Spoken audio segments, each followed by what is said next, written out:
Sooner Nation, happy Friday. It is Bedlam softball time in Oklahoma.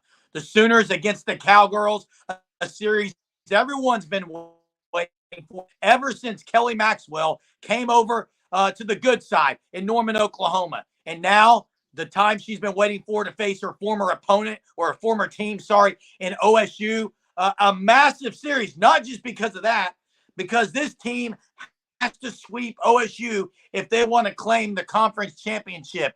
Things get started tonight, 6:30, FS1, national telecast. I'm ready. How about you guys?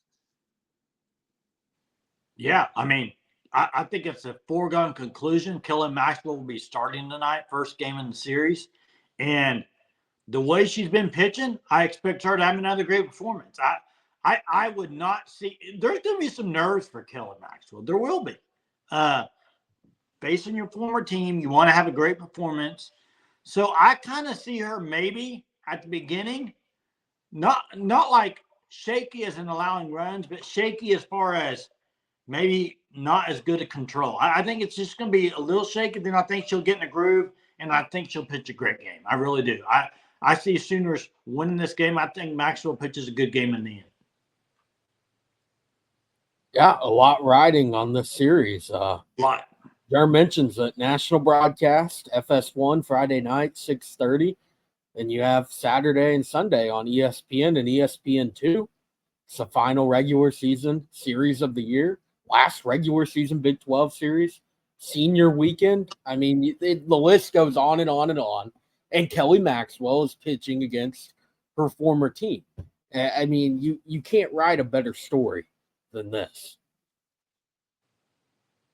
Yeah, and Patty Gasso is going to have the conversation, and she doesn't even need to have the conversation, but she's going to have it.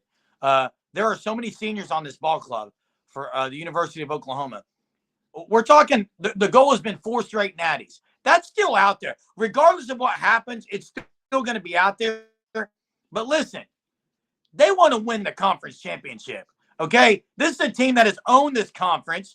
You're not going to let your cross-state rival come into your house and take the conference championship from you. And I guarantee you Gasso's having that conversation, and you got 6 to 8 seniors, whatever's on this team, that's going to hear every bit of it. Guys, I think we are kidding ourselves if we don't think these seniors are going to step up at the plate. And I think that's the key to this weekend, Hunter and Jay. I think if the Sooners can put 6 to 10 runs up each game, it's not going to matter who's out there on the mound. Because if they score 6 to 10 runs, guys, they're getting a clean sweep of the Cowgirls. Well, I agree. I mean, the bats is where it's going to be. I think that's where it's going to be won this weekend in the series. But you also can't forget something, Jeremy. This is number 2 versus number 4. I mean, this is you don't get these type of matchups at the end of the year like this very often. The way this is set up, I mean, it's set up perfectly, number 2 versus 4 for the conference championship. I mean, it's not going to be a series that they're just going to walk all over OSU, in my opinion.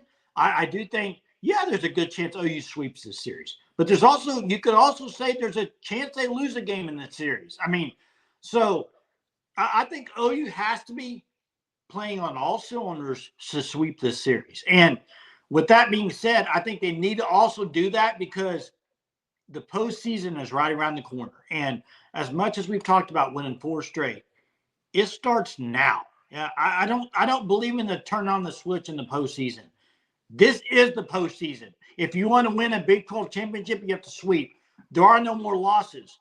This is the postseason. We'll see how they perform this weekend, which will lead me to see how they're going to perform in the postseason. Yeah, 1-game lead over Texas entering the final weekend of action. If they lose a game, Texas will claim the title, or maybe a split. I'm not sure how they do it. I think it would be Texas's title because they won the series. Yeah. So, I mean, a lot's at stake. Oklahoma hasn't played great over the last month. Is it a flip a switch type moment? I don't know. I mean, I think that when you've won 3 straight national championships, you know what it takes, and I would imagine that you're playing, or at least trying to play at the best of your abilities. So looking at OSU, I mean, Caroline Wong leads the team in batting average with a 380 batting average. And, I mean, the Cowgirls hit 310 as a team. That's pretty good. Pitching staff is where it's really good for Oklahoma State. You've seen the Sooner Bats struggle as of late. I mean, last weekend down in Orlando, they scored 2 runs on 2 hits. Nearly lost that game if it wasn't for just a tremendous outing from Kirsten Deal. Lexi Kilfoyle's the ace for Oklahoma State. She has a 1.16 ERA. Best pitcher Oklahoma's faced really since that Texas series. A really good pitching staff for Kenny Gajewski and the Cowgirls. Yeah, and she's up for Player of the Year honors nationally. I mean, she's that good. And listen, I know Sooner fans don't want to hear this. Massive kudos to Kenny Gajewski. What OSU has been able to do after losing the most celebrated and probably deservingly so player in maybe their history, or at least in their recent history, to lose her to a cross-state rival and to be ranked number 4 and have an ace like they have this year. I mean, massive kudos. You cannot sit here and say that, wow, OSU doesn't deserve to be here, or this is a team that OU is just going to destroy. No, this would be a massive sweep if they get this. And Hunter, by what I mean on flipping the switch, I am not saying that the light's been off and OU is just going to flip them on. I'm going to use a different analogy. Maybe they're just changing to an LED light. I mean, the lights are on, the switch has been on, but they're just taking it to the next level, maybe.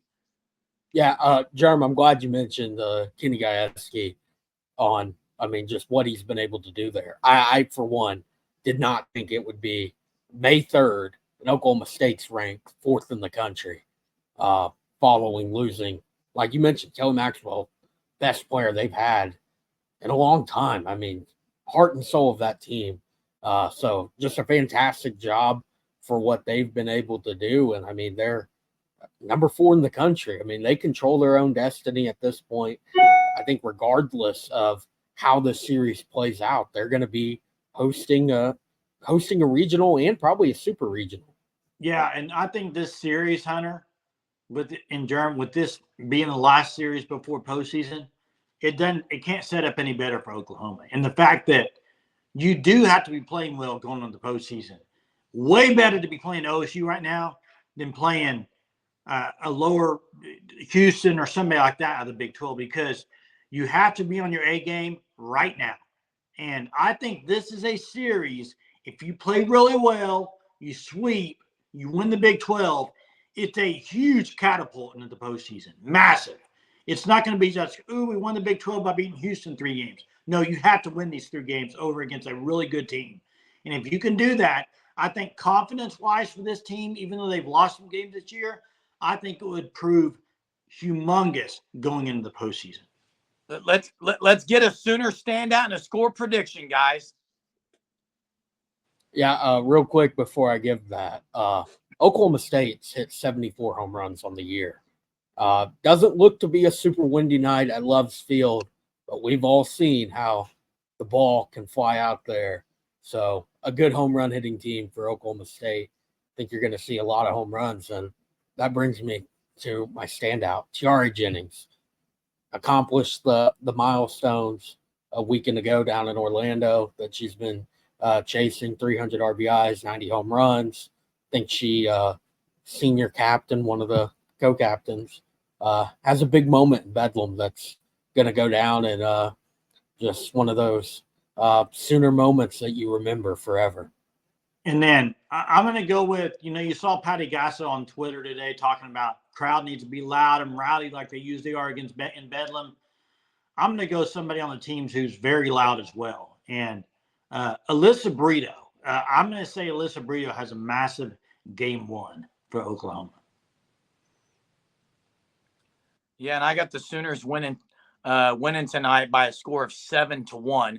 And I have my standout. I said this earlier or late last night with our softball live, but I really think Kenzie Hansen has been hitting pretty well, getting a lot of hits. Hasn't really just been hitting bombs, but she's been very consistent.